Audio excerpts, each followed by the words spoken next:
rezeki, bekal hidup dari lautan kasih. Assalamualaikum warahmatullahi wabarakatuh. Segala puji bagi Allah, lautan kasih yang tak pernah mengering, tangan yang tak pernah berhenti memberi. Selawat dan salam tercurah untuk Nabi Muhammad, teladan para pencari rezeki yang halal. Manusia yang paling kaya bukan karena banyaknya harta, tetapi karena kayanya hati. Pembukaan di ambang fajar rezeki. Saudaraku yang dirahmati Allah, dalam perjalanan hidup yang penuh gelombang ini, ada satu kata yang selalu hadir tanpa kita undang rezeki. Ia berjalan lebih lembut daripada bayang-bayang, lebih cepat dari langkah kaki, dan lebih rahasia dari desir angin malam. Kadang ia datang dalam bentuk keuntungan yang tak disangka, kadang dalam rupa kesabaran yang tumbuh diam-diam, kadang dalam wajah seseorang yang membuat hidup terasa lebih ringan. Rezeki, ia tidak selalu tampak seperti emas di tangan, tetapi kadang justru berupa ketenangan yang mengendap di dada. Sesuatu yang tak dapat dibeli oleh dunia manapun. Bab 1.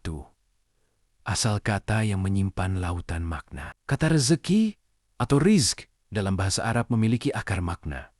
Bekal, pemberian, sesuatu yang mencukupkan kehidupan. Seakan-akan Tuhan, sebelum menciptakan tubuh kita, telah menyiapkan tas perjalanan, berisi semua kebutuhan kita bahkan sebelum langkah pertama kita di bumi dimulai. Rezeki menurut kamus, makanan, pendapatan, nafkah, keuntungan. Rezeki menurut hati, ketenangan, keimanan, ilmu, kesehatan, dan kebahagiaan yang jatuh perlahan seperti embun pagi di ujung daun. Bahasa kamus hanya menangkap kulitnya. Bahasa jiwa menyelam ke samudera maknanya. Bab 2. Jaminan Allah yang tidak pernah lalai. Islam mengajarkan bahwa setiap makhluk telah dijamin rezekinya oleh Allah. Tak ada seekor burung pun yang terbang di langit tanpa membawa janji Tuhan di kepaknya. Tak ada bayi yang menangis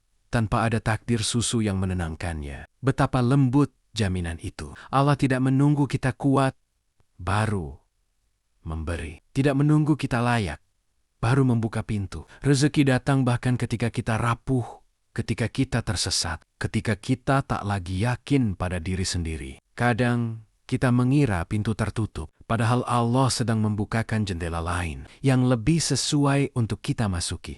Bab 3.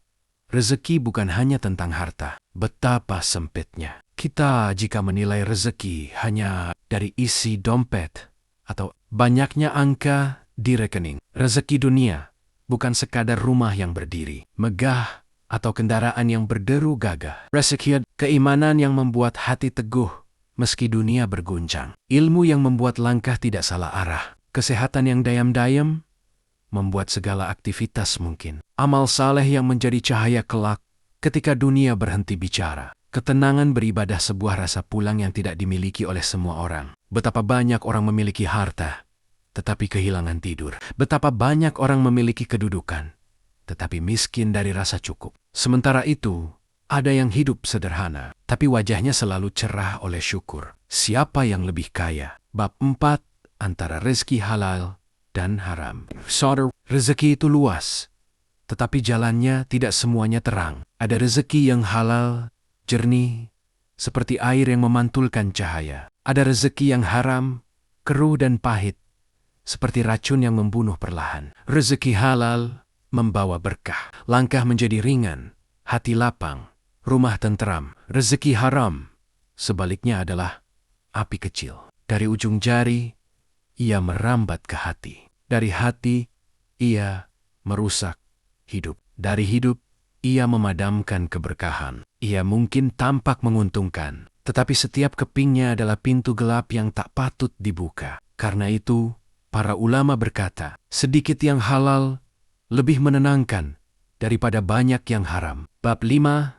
Takdir telah menuliskan, tetapi usaha adalah kewajiban. Kita semua telah ditulis takdir rezekinya. Namun takdir bukan alasan untuk bermalas-malasan. Jika rezeki adalah buah, maka usaha adalah tangan yang menggapainya. Dan doa adalah cahaya yang membuatnya matang. Tidak ada hasil tanpa gerak. Tidak ada berkah tanpa harapan. Tidak ada pencapaian tanpa doa yang naik ke langit. Kita bekerja bukan karena ragu pada jaminan Allah, tetapi karena bekerja adalah cara kita menghormatinya. Kita berdoa bukan karena kita tidak mampu, tetapi karena kita tahu segala kemampuan berasal darinya. Dan setelah semua ikhtiar dilakukan, ketika kita sudah tidak mampu lagi mengubah sesuatu, disitulah tawakal mekar seindah bunga yang menyerahkan dirinya kepada angin.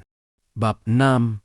Rezeki sebagai pesan cinta. Rezeki bukan sekadar makanan yang mengisi perut, melainkan pesan cinta dari Tuhan. Aku bersamamu. Aku memberi bahkan sebelum engkau meminta. Aku menjaga bahkan ketika engkau lupa. Setiap nikmat kecil nyawa, udara, langkah adalah surat cinta yang dikirimkan dari langit yang penuh rahmat. Kadang kita tak menyadari, kadang kita lupa membaca pesannya. Namun rezeki terus mengalir, seperti sungai yang tidak pernah lelah menuju laut. Karena Tuhan tidak pernah meninggalkan makhluknya. Penutup menjadi manusia yang mengerti. Maka, wahai saudara yang sedang mendengar, rezeki bukan hanya apa yang datang kepada kita, tetapi juga bagaimana hati kita menyambutnya. Rezeki bukan hanya jumlah, tetapi juga keberkahannya. Rezeki bukan hanya milik kita, tetapi juga ujian bagi kita. Apakah kita bersyukur? Apakah kita berbagi?